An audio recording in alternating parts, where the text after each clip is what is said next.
Welcome back to Hannity. My next guest won last week's straw poll at CPAC, and earlier today he attended Israeli Prime Minister Benjamin Netanyahu's address to Congress. Joining me now, Kentucky Senator Rand Paul. Senator, good to see you. What is that, 3 years in running? There's only been one other person, I don't know if you know, who's won 3 years in running. Do you know who that is? It could be who I met when I was 13 years old, Ronald Reagan, maybe. It's Ronald Reagan.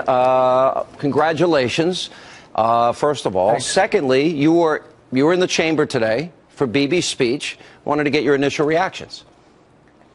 Well, I thought he did a good job of framing the issue in broader context than just nuclear enrichment.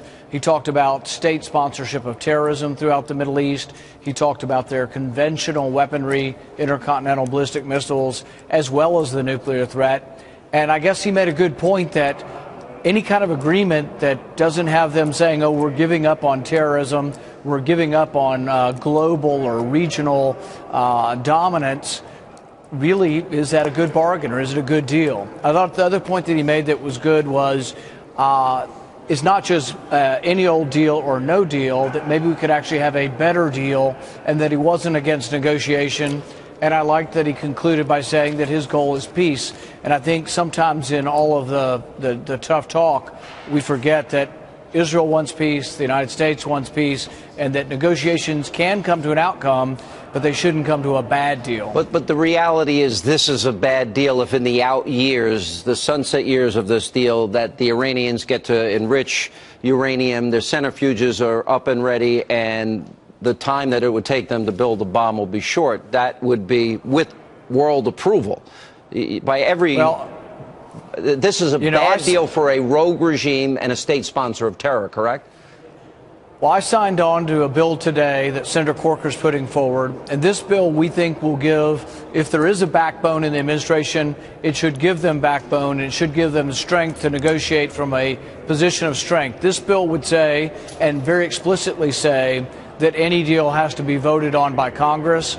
That should let the administration know that we're not going to take any old deal. It should give them resolve. And hopefully, if the deal's not permanent and Iran's backing away saying it's already too much, the administration will realize from their perspective that we're not voting for a bad deal. It's going to have to be a good deal or no deal. But this president has acted lawlessly before. He has not recognized separation of powers, checks and balances before, and he has gone rogue. So he's trying to apparently do this deal and feels no need to go to the Senate. What is your answer and reaction to that, Senator? Well, we're going to pass legislation. This is going to be introduced in the next couple of days. It may have been introduced today by Senator Corker. Do you need 60 votes? Of this. You need cloture? Excuse me? Will you need cloture? Well, I think you actually could get 60 votes on this, because this doesn't say we're against the deal. It just says we have to vote up or down on whether we like the deal. So we'll have to actually see the deal. But what it will do is put forward to the negotiators and let them know that it's going to have to be passed by Congress. So it better be a good deal, or you might as well not sign it. All right. What about the House today giving in on the issue of the funding, quote, clean bill on DHS?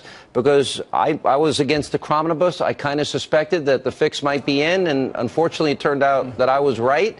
And that is that the president's unconstitutional executive order on immigration, which alters the law, ignores it, apparently will now go through. Why did the Republicans cave on that?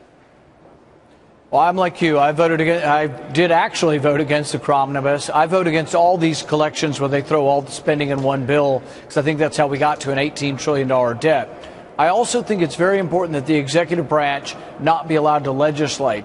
Montesquieu said that would be a form of tyranny when the president begins to legislate. So it's a rotten deal. It's something that's so important that it goes to the core of a constitutional republic that I will stay firm, and I will not vote for anything that allows these executive orders to go through, because I think it's lawless and unconstitutional.